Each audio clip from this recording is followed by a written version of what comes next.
another episode of Pop Voice, the Suffolk Voice's A&E series where we discuss any and all things pop culture. I'm sophomore Erika Lynch. Today, I'm joined by freshman Joe Benjamin, sophomores Andrea Zelano, and Matt Durkin. On today's episode, we'll be covering some more serious matters in recent entertainment news, transgenders in the media, journalistic ethics, and sexism that female celebrities face every day. To get things started, I'll turn things over to Matt. All right, so I don't know if you guys watched the Bruce Jenner interview with Diane Sawyer last Friday, but I thought it was unbelievable. I think that this was such a great opportunity for the transgender community to finally have a voice.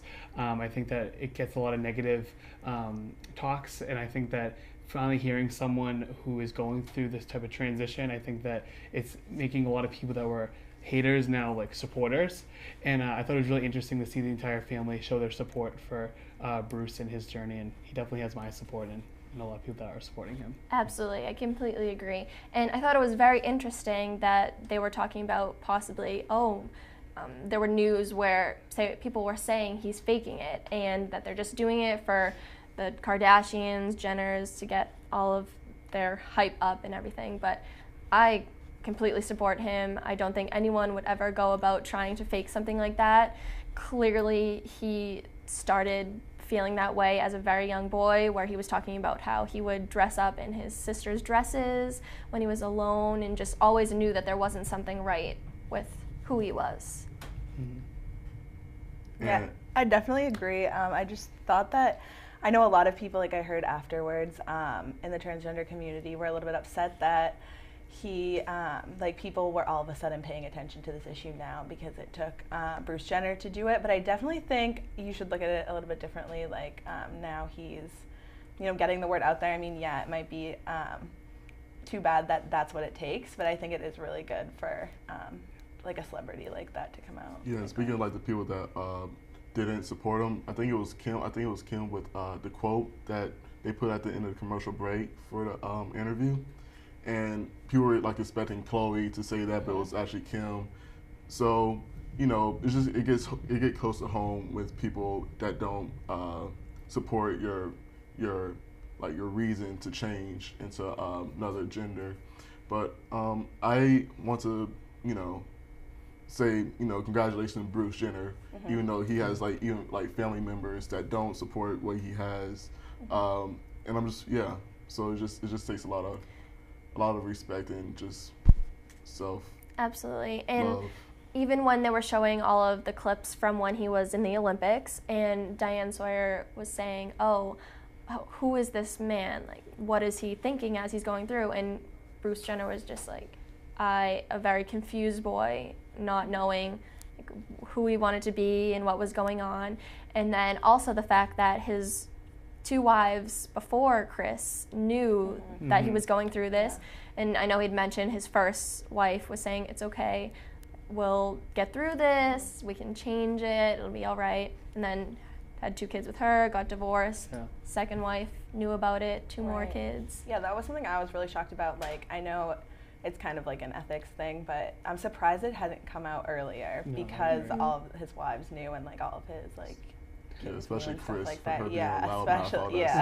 Especially with the whole Kardashians being so famous and stuff exactly. like that. Well, but we wish our best for him, and it's good. So we're now going to go and take our first break.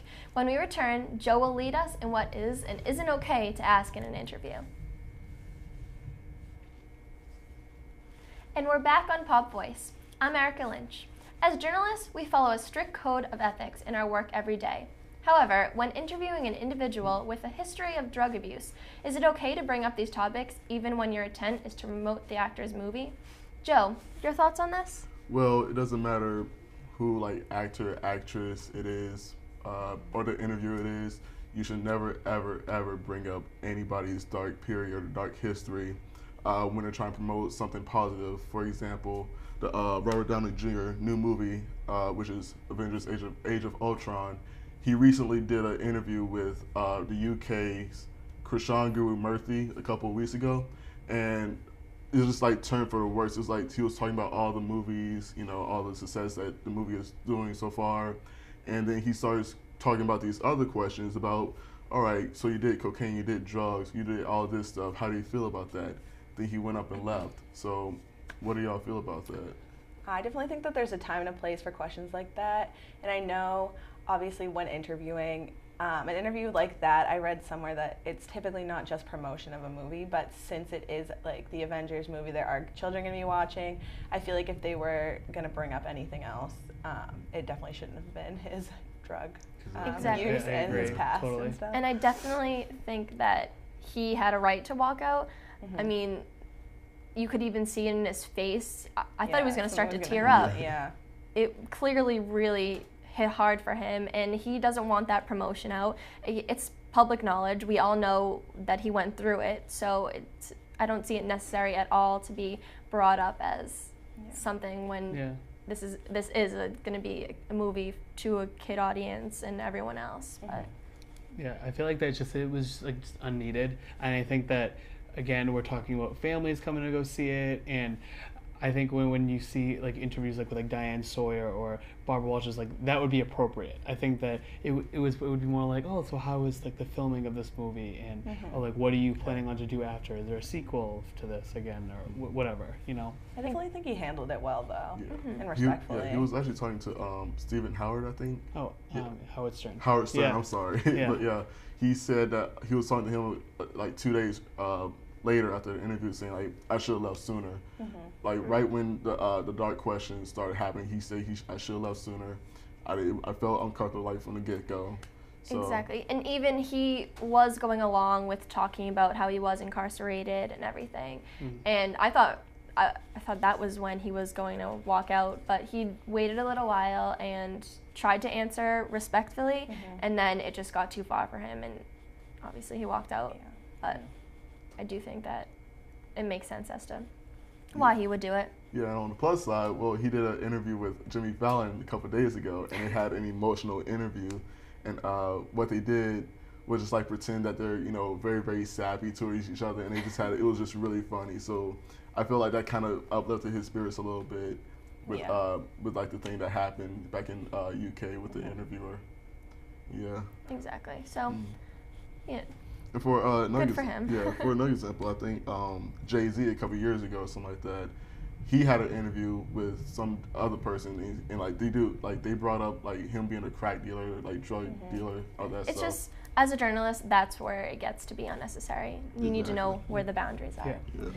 After we take our last break, we'll be back with Andrea and her views on sexism in the media. Thanks for staying tuned for Pop Voice. I'm Erika Lynch. Female celebrities face sexist remarks and topics every day, from scrutiny over what they wear to backlash over what they say. With more on this, I'll hand it off to Andrea. Well, you definitely said it. I mean, sexism in the media is everywhere. And I don't know if you guys saw the Scarlett Johansson and Mark Ruffalo interviews, but Scarlett Johansson's obviously like Black Widow in the new movie, and Mark Ruffalo tweeted something about like, we need more Black Widow like merchandise, action figures and stuff like that, so that his daughters and like nieces can have it or something of that sort. And I definitely think afterwards, like to follow that up, they had kind of like a funny interview type thing.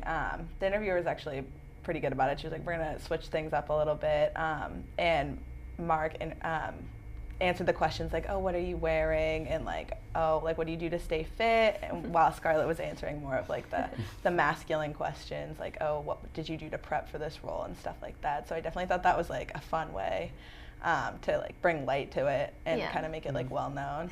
Yeah, it was very interesting to see it. Even she was talking about all the action type stuff that she had to do on set, which in many interview cases, you would see them only asking the male role of it. So I thought that was really nice to see a change of it, because we do see it so much every day. Every interview, they always start off with asking the woman, oh, what are you wearing? Like, who did your hair, your makeup? So it's nice to see someone trying to change things a little bit. Yeah. So I definitely thought it was great. And even when Mark Ruffalo tweeted about for his nieces and daughter and stuff, a lot of people actually comment on it and said, and were like, oh, well, the action figures can be towards anyone, like, Right. not just girls. So that was interesting to see too. I don't think he got any. Yeah, I like, thought that was gonna make a I- bigger yeah, fuss. I but did it too. didn't. I thought Yeah. that people were gonna be maybe like, oh, Just straight that's up kind of sexist. sexist. Yeah. So, but no. And then obviously the interview shows they did switch roles essentially Yeah. in today's media. But so I thought it was really interesting. Yeah, kind of like how it's like it was a female interviewer that did that. Just like just do a little twist on it because most like male interviewers wouldn't even think about doing that. They would just Right. go like straight to the questions that their boss or manager asked them and told them to do. Well, I don't know who the interviewer's name, but I like applaud her for doing all of that stuff. Yeah.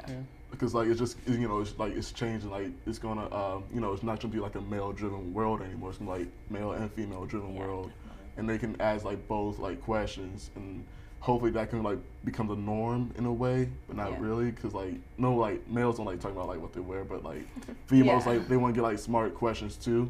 So I'm hoping like that can happen in the near future without like any controversy or backlash coming behind it for the actress or the interviewer. Yeah. Yeah. Exactly. We see it everywhere. I mean, I thought it was very interesting that it was a female. I don't think it would have happened if it was a male interviewer, because it really...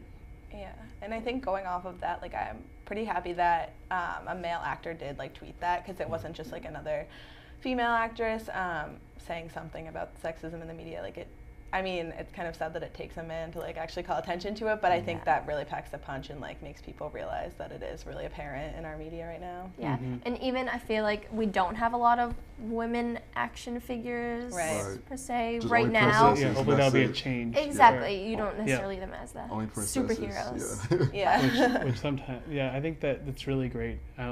Being someone that's studying journalism, I think that it's really props to the journalists for really for doing that, especially as a woman and everything. Props. Exactly. That's all for this week on PopVoice. For more information and updates, visit suffolkvoice.net. Like us on Facebook and follow us on Twitter @SU_voice. I'm Erika Lynch, and thank you for watching.